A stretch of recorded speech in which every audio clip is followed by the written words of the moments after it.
અહેમદાબાદ મિત્ર ન્યૂઝમાં આપનું સ્વાગત છે। અંજારમાં મજૂરોને દબાવી ધમકાવી મફતમાં મજૂરી કરાવી લેતા માથાભારે શખ્સની દાદાગીરીને વશ થવા મજૂરોએ ઇનકાર કરતા માથાભારે શખ્સે મજૂરોને જીવતા સળગાવી દેવા તેમના ઝૂંપડાને આગ ચાપી હોવાની ચોંકાવનારી ઘટના બહાર આવી હતી।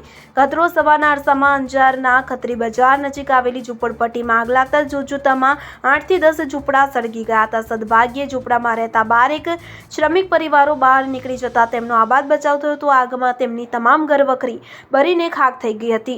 આગ એટલી વિકરાળ હતી કે તેની જ્વાળાઓ વીજ લાઇનને સ્પર્શતા તેમાં પણ ધડાકાઓ થવા માંડ્યા હતા। પૂર્વ કચ્છ પોલીસ અધિક્ષક સાગર બાગમારે જણાવ્યું હતું કે ગતરોજ સવારના અરસામાં ખત્રી ચોક પાસે આ બનાવ બન્યો હતો। નજીકમાં રહેતા મોહમ્મદ રફીક હાજી કાસમ કુંભાર નામના માથાભારે શખ્સે આગ ચાપી હતી તો રફીક અવારનવાર અહીં આવીને ગરીબ યુવાઓ અને મહિલાઓને ધાકધમકી આપી છૂટક મજૂરી માટે સાથે આવવા ફરજ પાડતો। મફતમાં મજૂરી કરાવી લેતા માથાભારે શખ્સની દાદાગીરીને વશ થવા મજૂરોએ ઇનકાર કરતા આ શખ્સે મજૂરોને જીવતા સળગાવી દેવા તેમના ઝૂંપડાને આગ ચાપી હોવાનું સ્પષ્ટ થયું હતું। નાના ભૂલકા સહિત 10 જેટલા પરિવાર અંદર હતા તો અરસામાં ભૂંગા ઉપર જ્વલનશીલ પ્રવાહી છાંટીને આરોપી રફીક કુંભારે આગ ચાપી દીધી હતી। આગ લગાડી આરોપી નાસી છૂટ્યો હતો। બનાવની જાણ થતાં જ ઘટના સ્થળે એકત્ર લોકો અને પોલીસે તાત્કાલિક ભૂંગામાં રહેલા લોકોને બચાવી લેતા સદનસીબે કોઈ જાનહાનિ થવા પામી ન હતી તો પળવારમાં તમામ ઝૂંપડા આગમાં સ્વાહા થઈ ગયા હતા અને મજૂરી કામ કરતા શ્રમિકોની ઘરવખરી સળગીને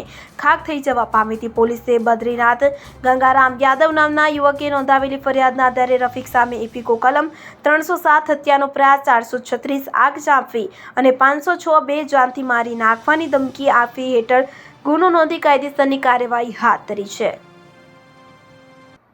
અહેમદાબાદ મિત્ર ન્યૂઝની યુટ્યુબ ચેનલને સબસ્ક્રાઇબ કરો અને બેલ આઇકોન જરૂરથી દબાવો, જેથી દરેક મહત્ત્વના વિડીયોની નોટિફિકેશન તમને મળતી રહે।